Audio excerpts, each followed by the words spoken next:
apakah benar Natal itu kelahiran Dewa Matahari? Saya katakan 1000% salah. Itu ungkapan yang tidak ada data historisnya sama sekali. Tapi anehnya, di gereja itu termasuk di STT itu, semua membebek mengiyakan bahwa Natal 25 Desember itu adalah Sol Invictus. Dan dahulu saya menganut itu.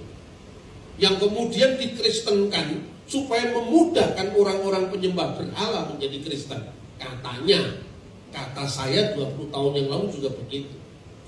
Tatkala kemudian saya mengakses data-data kekristenan timur, saya mendapatkan banyak data dari biara Wadi El Natrun, dari biara Saint Anthony. Baru saya ngerti itu ungkapan latah yang digetok tularkan tak henti-hentinya.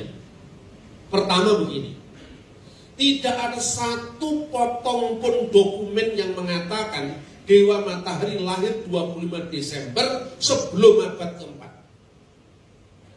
Jadi pernyataan Dewa Matahari lahir 25 Desember itu zamannya Kaisar Julius Simurtan. Kenapa disebut Julius Simurtan?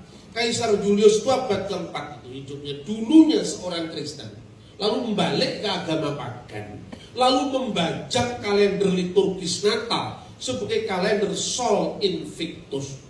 Saya ngomong begini kita nanan juga, ini data beneran. Saya akan tunjukkan satu-satu datanya supaya clear gitu. Pertama, sebelum tahun 350 sekian, tidak ada satupun yang mengatakan 25 Desember itu adalah kelahiran Sol Invictus atau Dewa Matahari yang tak terkalahkan. Bahkan sebelum di barat, tahun pertama yang mengatakan bahwa Desember berkaitan dengan Saturnalia, pemujaan dewa yang berkaitan dengan titik balik musim dingin, itu baru terjadi tahun 274 Masehi, zaman Kaisar Aurelian. Bapak Ibu tidak percaya, cari mata uang Aurelian yang tertulis di situ, banyak di internet itu tertulis Pontifex Solis, penguasa sang matahari. Itu baru tahun 274 Masehi. Natal sudah dirayakan tahun 126 Masehi, Misa 24 Desember di Roma oleh Paus Telesphorus. Sumbernya dari mana? Sumbernya ada di buku kuno yang berjudul Liber Pontificalis.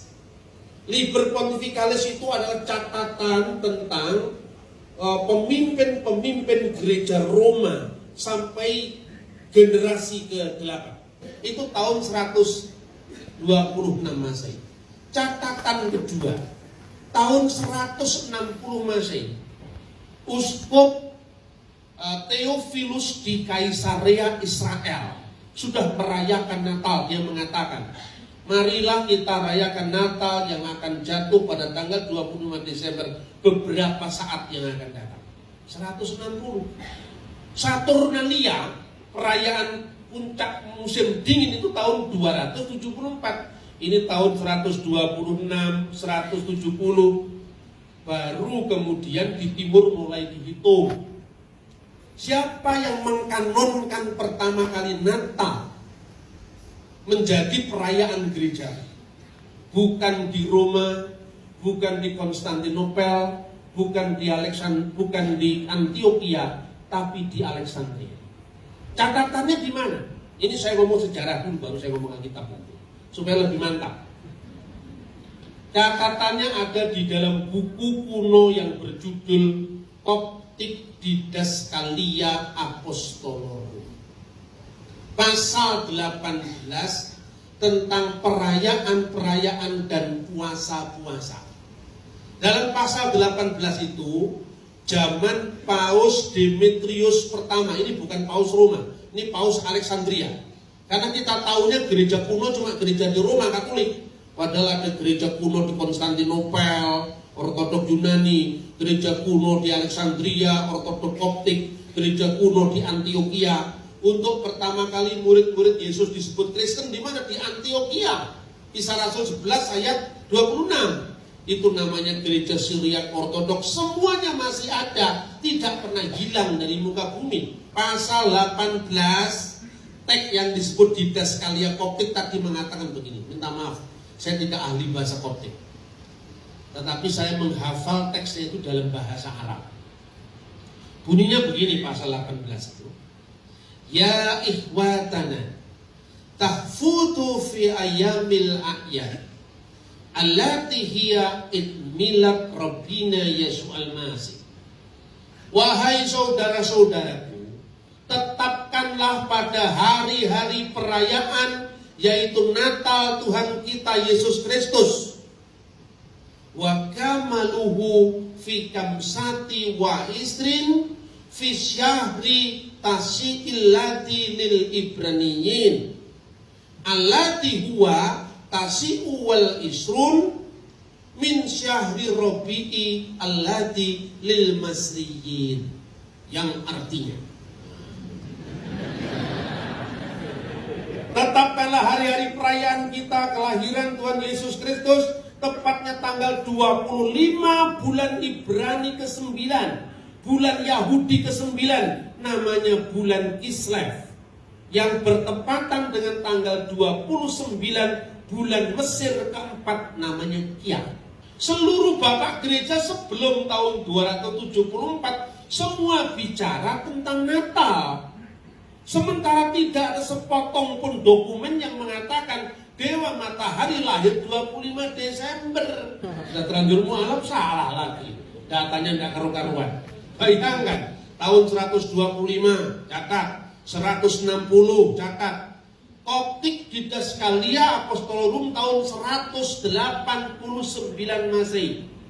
Akhirnya oleh Hippolytus, Santo Hippolytus, Hippolytus muridnya Irenaeus, Irenaeus muridnya Polikarpus, Polikarpus muridnya Rasul Yohanes muridnya Yesus.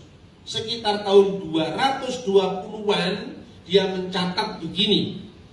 Kelahiran Tuhan kita Yesus Kristus egeneto pro octo kalandon Januarion. 8 itu terjadi 8 hari sebelum Januari itu. 8 hari sebelum Januari itu apa? 25 Desember ini tahun 220. Sextus Julius Africanus sekitar tahun 230 mengucapkan hal yang sama. Yesus dilahirkan 8 hari sebelum bulan Januari. Ini data sejarah, Bapak Ibu. Nah, pertanyaannya sekarang, bagaimana kita bisa mudah sekali diharu-birukan oleh berita yang gaduh seperti ini, yang mengatakan tidak benar 25 Desember hari peringatan Dewa Matahari. Saya bilang, kamu tunjukkan satu dokumen saya bayar 1 juta. Sekarang 25 Desember perayaan Dewa Matahari, satu aja 1 juta. Tunjukkan dokumen apa? Tidak pernah ada. Jadi ini dongeng yang diyakini. Bahkan para teolog kita pun meyakini ini. Karena apa? Tidak pernah membaca sumber primer sejarah gereja. Mengapa? Karena mula-mula anti Katolik tidak disadari. Semua data gereja kuno dianggap Katolik gitu. Akhirnya apa? Bencana. Ketika kita menghadapi isu seperti ini, orang mengatakan, sudahlah, jangan berdebat soal tanggalnya. Tidak penting. Yang penting itu Yesus lahir di hati kita. Jawaban ini jawaban orang saleh yang malas berpikir. Akibatnya apa? Oh, tanggalnya aja nggak jelas. Jadi peristiwa Yesus itu tidak historis, tidak bersifat